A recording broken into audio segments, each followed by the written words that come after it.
Queensland's Macleay Island is tiny, only 6.5 kilometres from end to end, with a population of just a few thousand residents. And one of them is a killer. This most intriguing of mysteries began with the bashing murder of grandmother Liselotte Watson back in 2012. Many residents thought the police had solved the mystery when they sent junk delivery driver Steven Fennell to jail for the crime. But he was recently acquitted after 7 years prison and is back living on the island. So if he didn't do it, who did? Matt Doran investigates.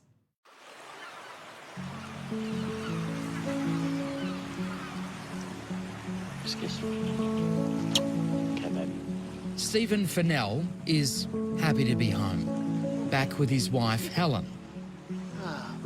Back on Queensland's Macleay Island. I had a dream and I saw Steven packing up his boxes in the prison cell. I knew he'd be coming home soon. I told Steven, he didn't believe me, but I knew. Does it feel good? This does. It feels good. I haven't been, well, I haven't had bare feet. And it's warm. He's just spent more than 6 years in jail for murder, for a crime he says he didn't commit. His conviction sensationally quashed by the High Court just 2 months ago. Can you describe the moment for me when a prison official walks up to you and says you ought to be freed? The door opened and a couple of prison officers came in and said, pack your stuff, you're out of here. I just thought I was having the piss taken out of me.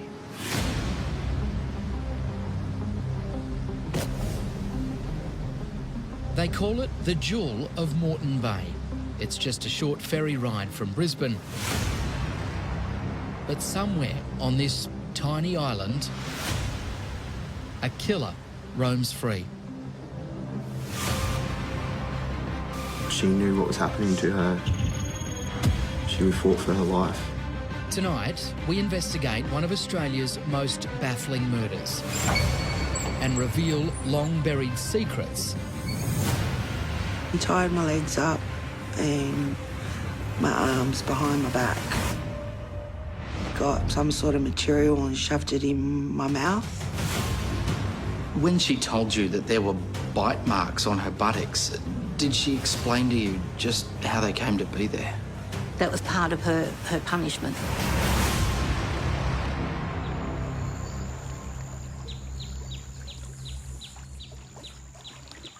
Macleay Island. It's not quite a tropical paradise, more mangroves and mud flats than white sand beaches. But for the 3,500 people who call this place home, it is a kind of paradise, an escape from the outside world.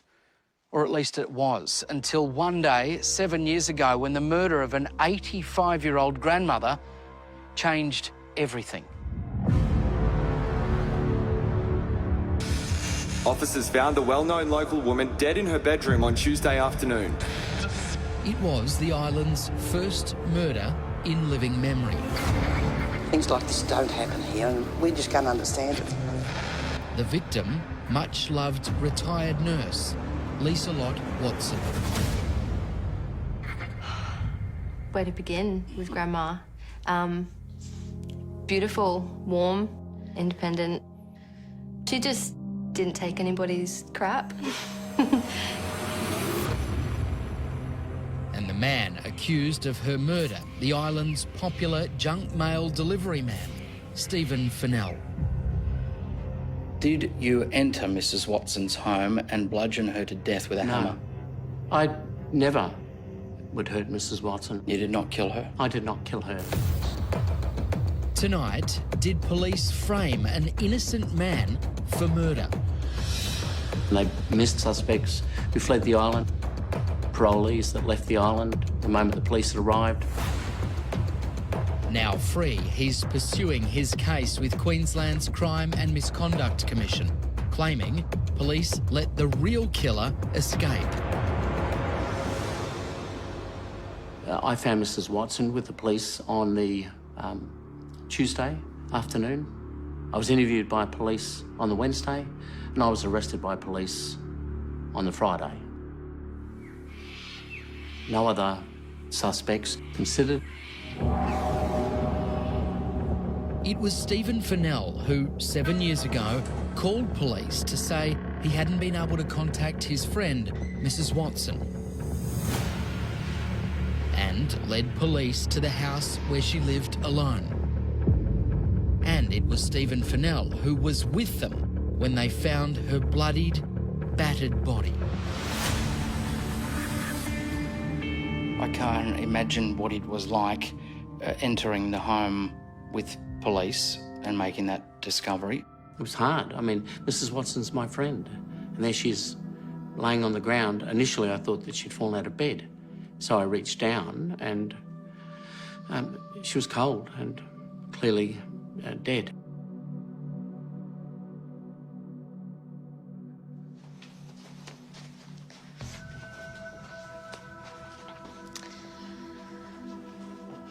Well, this is Grandma's room. Grandma was found in here on the floor, next to the bed, with her head up by the bedside table. Emma Watson now lives in her grandmother's house with her partner, Jessie Coker. I've seen what it was like. Yeah. Big Before blood it was all stain cleaned on up. the carpet, the blood splatter on the wall, on her bedside table. One thing that sort of sticks in your mind is just seeing how much blood splatter there was from her being hit.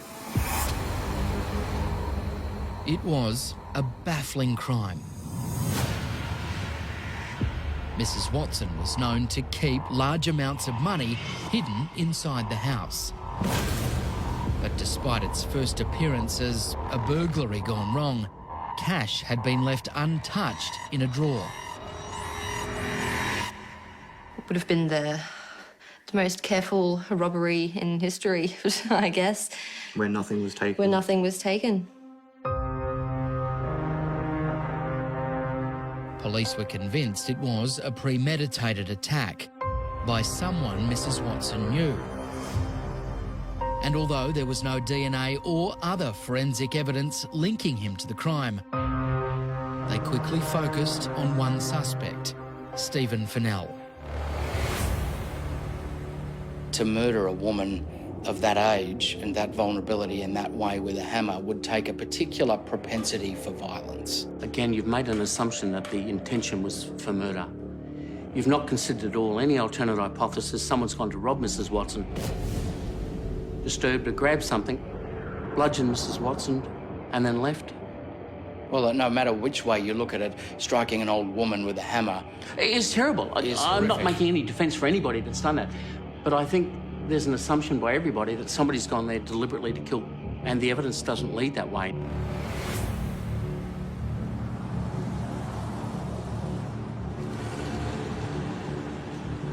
Steven Fennell was a familiar sight around the island, doing his rounds delivering junk mail. And in the year or so before her death, he'd struck up a close relationship with the elderly Mrs. Watson. So you would stop in and have a cup of tea or a cup of coffee? Often. I'm on a postie bike most of the time, travelling around the island, so I could free up half an hour to sit and have a chat with Mrs. Watson. Often she was just, you know, lonely as you are. Fennell's wife, Helen, says Mrs. Watson was very fond of her husband. She was our friend. She was particularly fond of Steven. The first time I met her, she asked me when I was going to divorce Steven so she could marry him. And I said, no, he's my second husband and he's my keeper. I'm keeping this one. By all accounts, the frail grandmother was grateful when Finnell dropped by to help with chores, like grocery shopping and collecting her prescriptions. She even began trusting him with her money. How did you come to do Mrs. Watson's banking for her? I just felt it was the right thing to do. Simply helping out an elderly lady that couldn't get to the bank. But as investigators searched for a motive for the killing, they discovered unusually large withdrawals from Mrs. Watson's bank account and withdrawal slips that had been altered In one case, changing a $3,000 to become $8,000. Did you make the 3 and 8? I can't say. Well, I can't say because I've already given evidence at the Crime Misconduct Commission. The prosecution alleges that the motive for this murder was that money had been stolen from Mrs. Watson, Yes. and that she had found out. Yes. For the elimination of any doubt, did you ever steal $1 from Mrs. Not a Watson? penny. But for the police investigating Mrs. Watson's murder, that was hard to believe. Because Steven Fennell is a self-confessed con man with convictions for fraud in 4 states, dating back nearly 4 decades.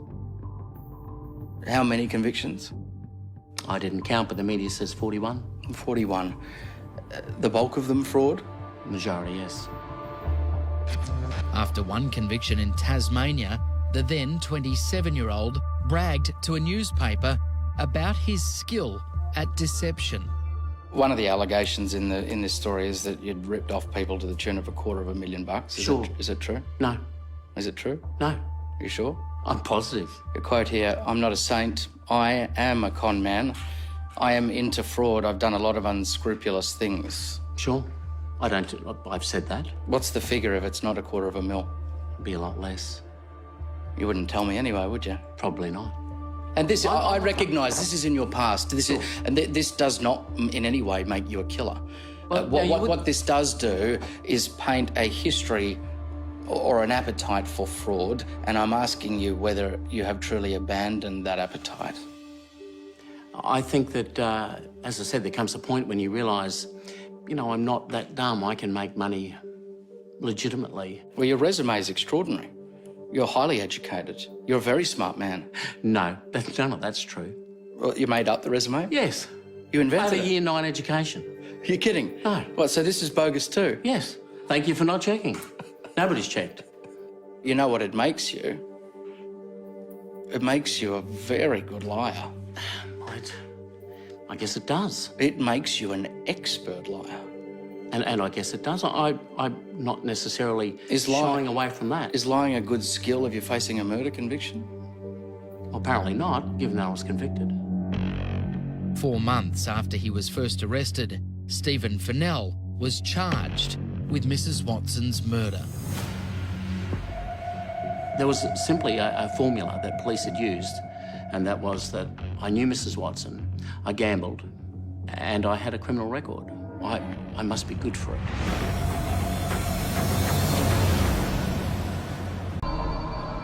Macleay Island in Queensland's Moreton Bay.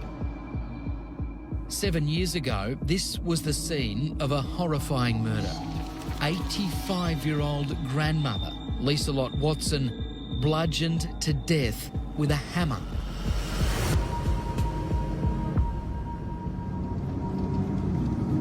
Oh, there's another house going up there. Oh.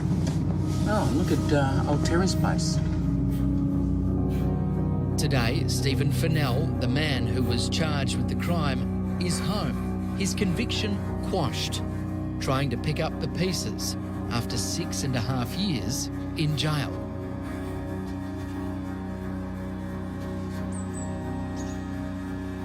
Yes, I wonder whether or not I should put a bulldozer through the lot of it, start again.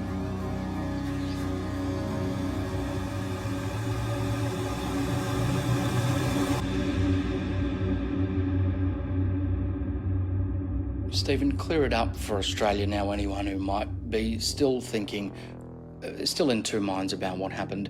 On Monday, the 12th of November 2012, there are several hours by your own admission where your movements are unaccounted for. There are several witnesses who place you at her home. Did you enter Mrs. Watson's home and bludgeon her to death with a hammer? I never would hurt Mrs. Watson. I never went to her house with any intent to, not by accident, not by intent. I'd never hurt Mrs. Watson. You did not kill her? I did not kill her.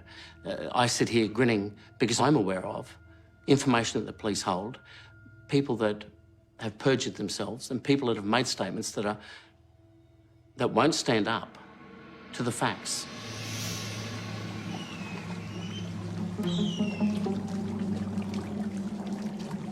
Of all the incredibly strange twists and turns in this case, surely the most odd is a clue that washed up here in this isolated area of the island 2 days before Mrs. Watson was murdered. A woman walking her dog stumbles across a toiletries bag, and in it she finds Mrs. Watson's pension card and also banking documents, including receipts for the last few months' worth of withdrawals. Now, this was a bag that was never meant to be found. It had been weighed down with a rock and flung out into sea, but because this is a tidal area, it washed back up here into the mangroves.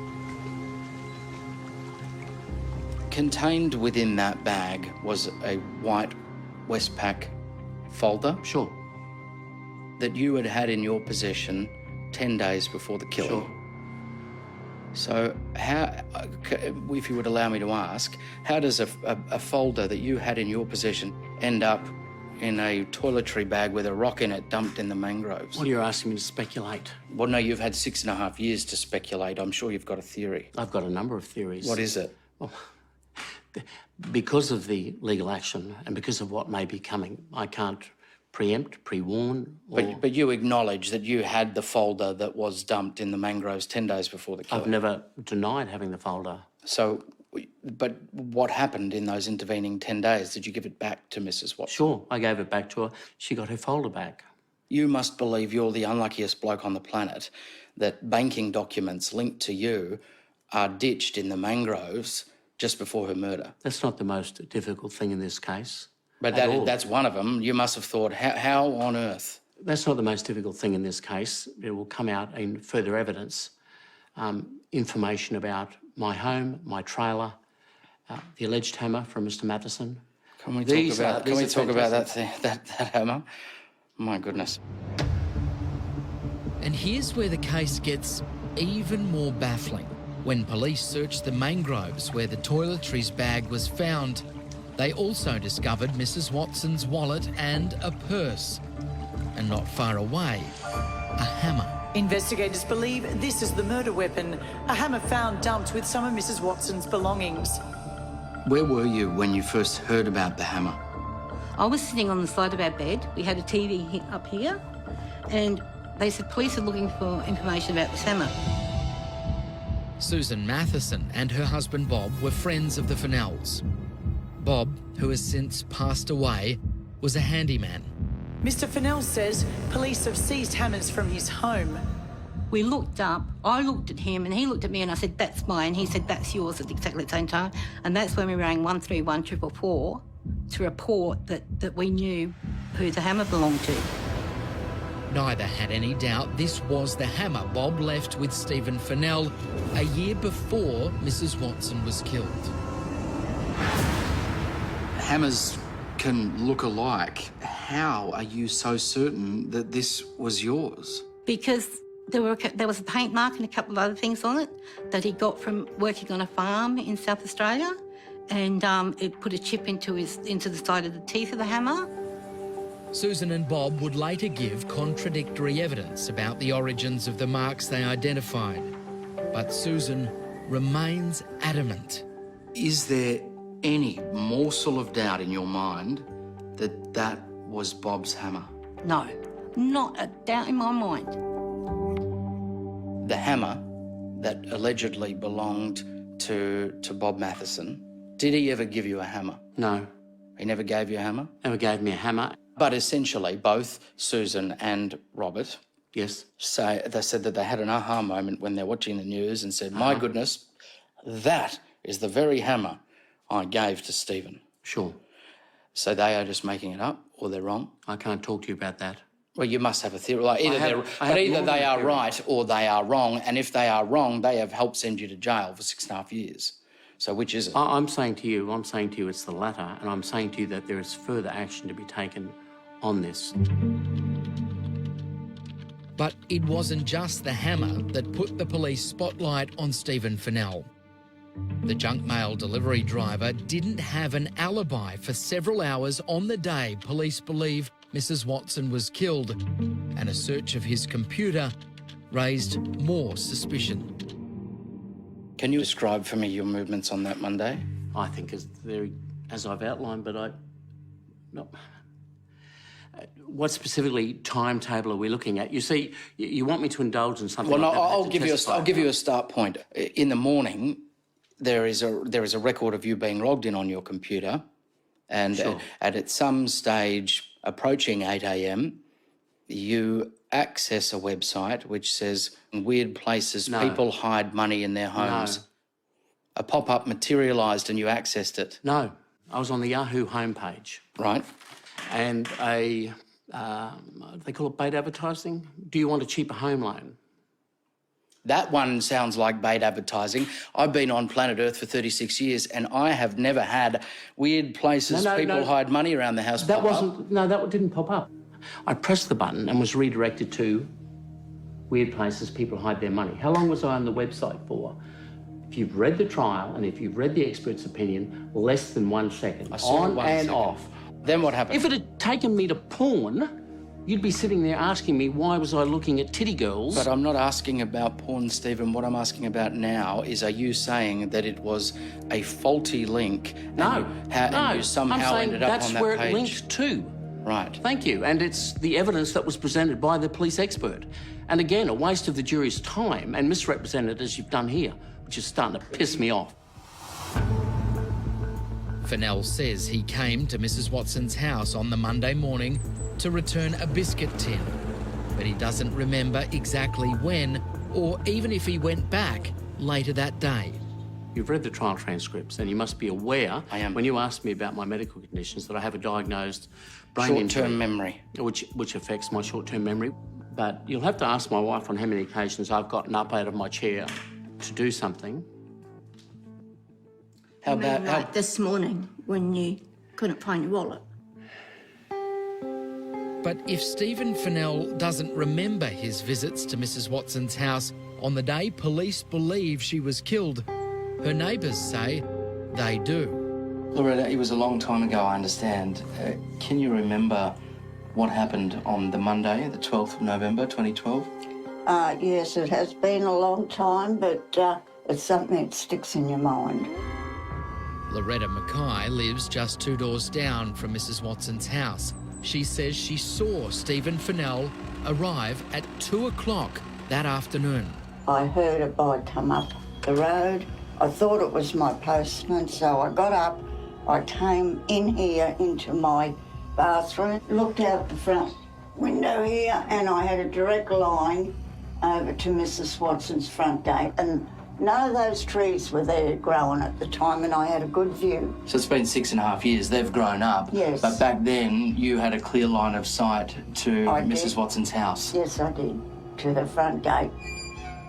And I saw Mr. Fennell going in, and about 20 minutes later, I heard him start the bike up and go again. And you're sure he was there for about 20 minutes or so? Yes, about 20 minutes.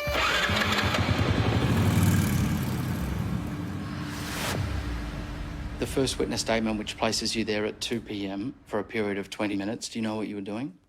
Probably looking for Mrs. Watson, I would think. I don't recall. At what time? 2 p.m. on the... 2 p.m. on the Monday, the day on the of the Monday? murder. I would have been looking for Mrs. Watson because I wouldn't have been able to race her. By that time, I've already taken the biscuit tin back early in the morning. So you'd I've made a been phone there in the call. morning and then you'd come Taken back. the biscuit tin back. The biscuit tin's still there. And I've not been able to raise Mrs. Watson. Do you think that witness is potentially mistaken about how long you spent there? Because 20 minutes seems to be a long time to spend at the home. I'm not arguing that I was never there. I'm not debating I was never there. I understand. I absolutely believe I was there. But for that period of time, no. But Loretta wasn't the only neighbour who claimed to have seen Fennell that day. Mrs. Watson's house is in a quiet cul-de-sac where everyone knows everyone else's business. Our neighbour down the road, she gave evidence in court. She, about 6 o'clock on the Monday night, had seen Steven. She identified him, saw him, it was definitely him in his ute, come up the street about 6 o'clock and park out the front of Mrs. Watson's house here. Could he have just been coming to check in? How long did she say he stayed? She said she saw a ute leaving here at 7:30, so She was suggesting that he was possibly here for up to an hour and a half. Do you disagree with the witness statement that places you there from 6 p.m. to 7:30 p.m., which is an hour and a half right in the middle of the window when it is believed Mrs. Watson was murdered? The inference for anyone looking at that could be that you cleaned up the crime scene. If I could correct you, the inference made by the prosecution is that she was killed in the afternoon and that a clean-up was made. That you went back for that hour and a half to clean up the scene. That was the argument. However, I hadn't left home. I hadn't been there. But I had been there on the Sunday the day before. So what I'm saying to you is that the person that said they was there Monday has gotten all of the facts absolutely correct, except for the wrong day. The High Court ruled that no reasonable jury could have accepted the neighbours' evidence, as there was other evidence that Steven Fennell was at home on the Monday evening using his computer.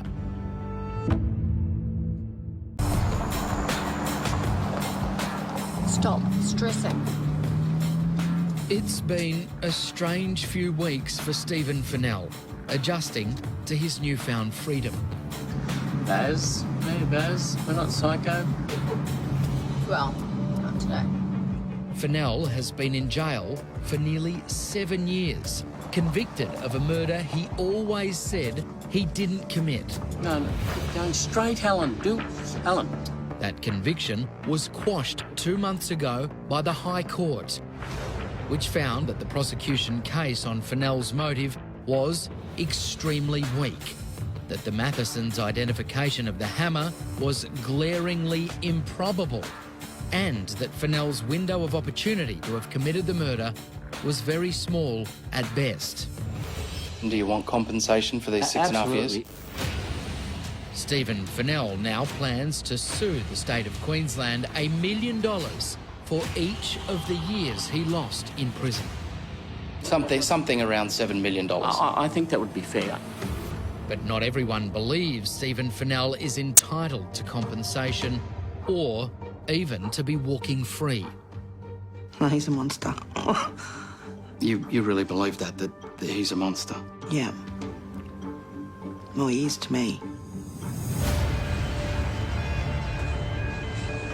2 decades before the murder of Mrs. Watson, Steven Fennell was at the centre of a brutal attack on this woman, Bernadette Woodward.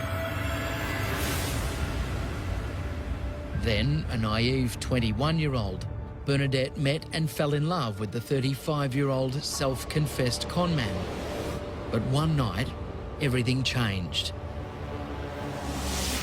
It started, I come home from work, and he gave me a Scotch and Coke. And then he wanted to have sex, but he wanted to tie me up. What did you say? I agreed. What made you do it then? Did you feel in any way compelled? Yeah, because he could be very forceful man. Very demanding. He tied my legs up and my arms behind my back, so I could not move. You were completely immobile? Completely. And then all of a sudden he got some sort of material and shoved it in my mouth, put a pillow over my head and then started beating into me. And you were screaming? At the start I was, but then the beats just kept happening. When you say he was beating you, what exactly was he doing? Pounding in the face and in the chest. How long did this go on? This went on for about 10 minutes. And then he was trying to suffocate me with the pillow over my face. So I decided to stop screaming, keep quiet, and just concentrate on breathing. It felt like I was going to die. Did you believe you were close to suffocating? I believed I was dead.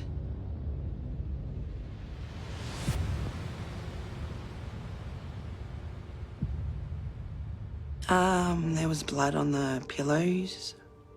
There was blood on the wall, on the sheets. A friend rushed Bernadette to hospital. What were your injuries? I had 2 hemorrhaged eyes. My chest was bruised. Could hardly move my arms. I was coughing up blood. What happened to Steven after the attack? He vanished. Would you like to talk about what happened in 1995? Well, you'd have to refresh my memory in 1995. A woman by the name of Bernadette? No, I don't wish to speak about that at all. I don't wish to You're one asking question. me. You're asking me about Steven. I respect. Not one question. Well, I respect that. You don't need to walk off, sir. I respect it. You didn't tell me we're going down this road. We're not going, Steven. You were asking me. If you find the interview so boring, you've got to bring up something from that. I would like to very calmly just continue talking about the facts of the case. No, not a mention. Not a word. Not a mention of what, sir? Not a mention of anything about that particular case. Nothing. It has no relevance to anything. It's a grubby piece of media. I won't participate in it.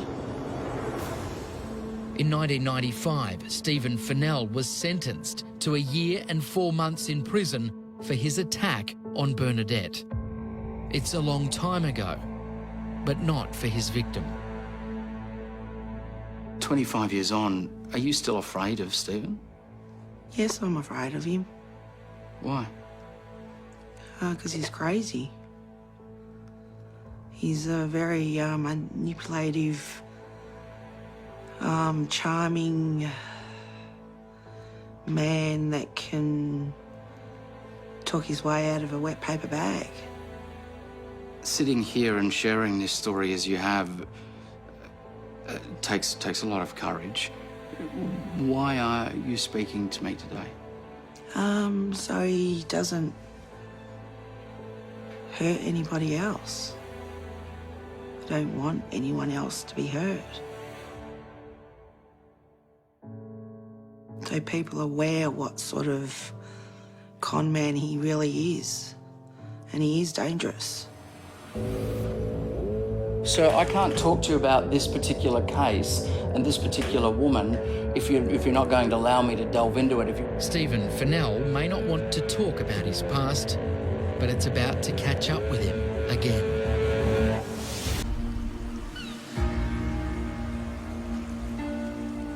Steven Fennell is trying to return to an ordinary life. He's just spent 6.5 years in jail for a murder he has always said he didn't commit. Look adoringly at your loving husband. Ready?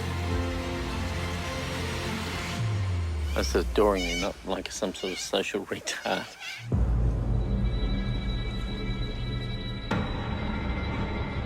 But Steven Fennell's past is catching up with him. A long criminal history and allegations of violence against women. Are you a violent man? I don't believe so. You can make anything. I don't this believe you so, want. or I am not. Well, okay. That is a very basic Let me see. question. If you were at school and during your school years had assaulted 30 or 40 people Well, during your school years and haven't since assaulted anybody, does that make you a violent person? Are we going to count this by the number or the severity or whatever? Did you assault 30 people at school? No. I was giving a hypothetical and trying to draw out from you the fact that you can make something of anything. If you touch somebody in this day and age, it's called assault. I believe it's much simpler than that, Steven. Are you a violent man or not? Well, I don't think I've demonstrated any violence on the island. I don't think I've shown a propensity to violence, if that's where you're leading. I'm not leading anywhere, sir. I'm asking you whether you're a violent man, and you're offering qualifications like on the island. Well, have you been violent elsewhere? No, but, well, you see, now, this is where this has led all around. You want to come back via the back door and ask me what occurred in 1995, which is backdooring. Have you ever assaulted women in the past? There's no way I can answer this, is there? I refuse to talk to you about 1995. I cannot say to you no, it's a lie. If I say to you no, I've never assaulted a woman, it's a lie. Where I'm coming to, Stephen, is this. Put 1995 to the side. I want to ask you about June 7, 2008. That's a matter for a further court case, and again, something I won't be speaking to you about. Helen, was Stephen violent towards you in 2008?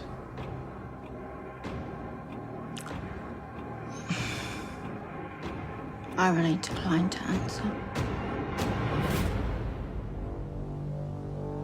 Well, that's his record because he used to get violent with his wife. I saw results of that violence. I saw how scared she was at times. His current wife, Helen? Yes, Helen. Susan Matheson was once a close friend of Helen Finnell. It was Susan and her husband who identified a hammer, the alleged murder weapon, as one they lent to Steven Finnell. But a few years before, Helen reached out to Susan for help. She came to my house one day and she said, oh, look, I need you to take some photos. And there were bite marks on her bottom. There were about 3 or 4 of them. And I started to cry. She said, look, don't cry, because I'll cry and then I'll be in trouble. And then she gave us a list about what Steven has said she has to do. And he could command her to do anything that he wanted her to do at any time, night or day. We've obtained a copy of Steven Finnell's list of commandments. Below are my reasons for discipline and your instructions on the correct procedure for receiving discipline. Read it, learn it, obey it. When she told you that there were bite marks on her buttocks, did she explain to you just how they came to be there? Yeah, she said Steven had put them there. That was part of her punishment. But she could never say no to him. She always had to say yes, but she had to say yes, Steven. I will inform you that you are to be disciplined. The only reply is yes, Steven. We've elected not to reveal the most graphic demands. You will present the belt and spoon and say, I am ready for discipline, Steven. But it's clear that if Helen refuses to obey, one of her few available choices is to leave the island without her son. Pack your bags and just off. But Adam stays with me.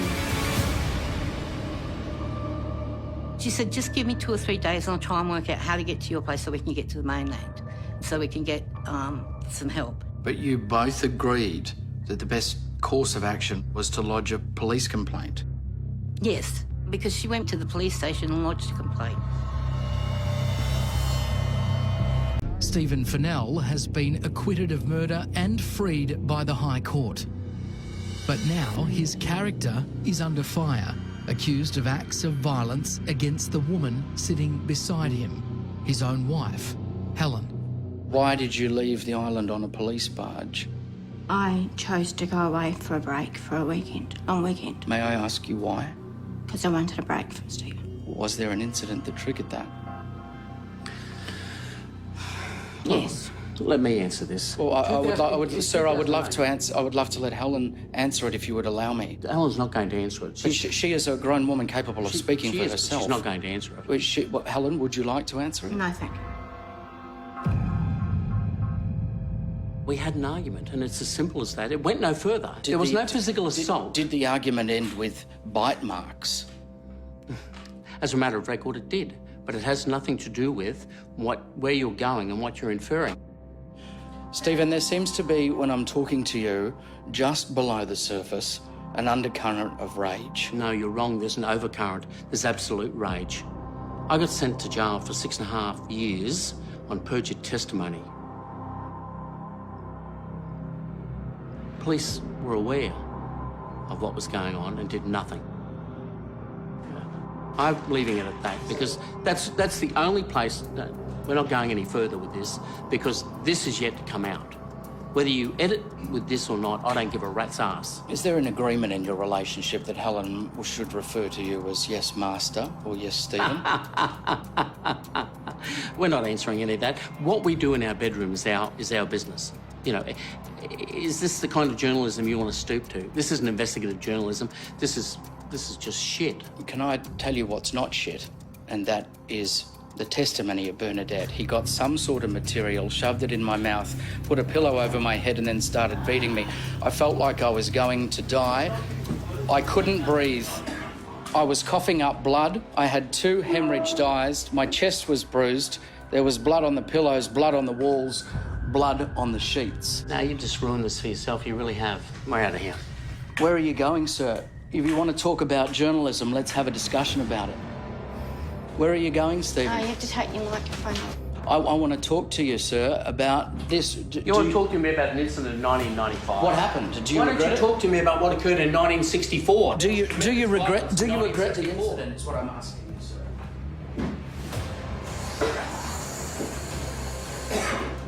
Well, I'm not been at all surprised that where we went. I said to my wife, Did you beat her to the point where she had 2 hemorrhaged eyes? No.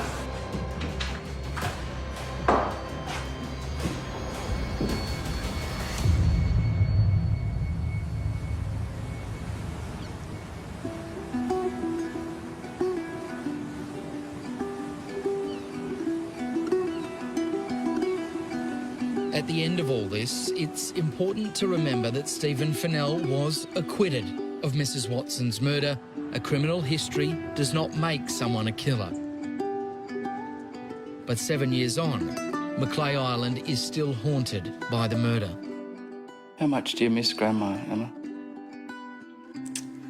It's hard,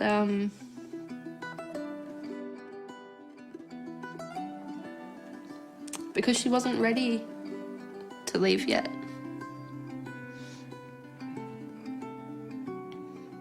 She didn't just die an old woman. She was stolen from us.